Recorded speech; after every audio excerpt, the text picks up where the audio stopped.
pero es que no hemos perdido, todavía quedan partidos, todavía quedan, y yo no quiero dejar de soñar porque cosas más difíciles hemos hecho.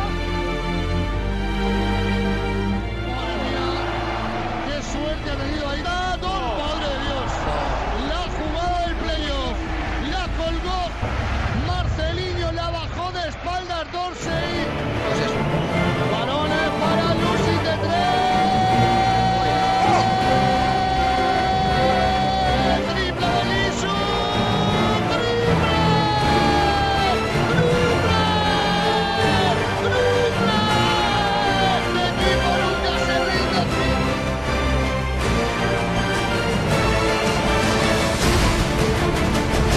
¡Toma!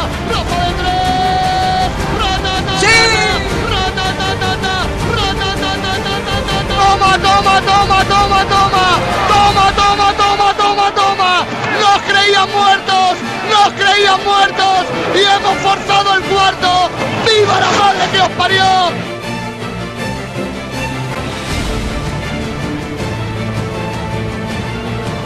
Hoy es para seguir soñando. Hoy es por qué nos hemos hecho de este baloncesto, por qué nos hemos hecho de este equipo y por qué nos hemos hecho de este deporte. Porque soñamos, porque nos hacen soñar, porque nos hacen grandes.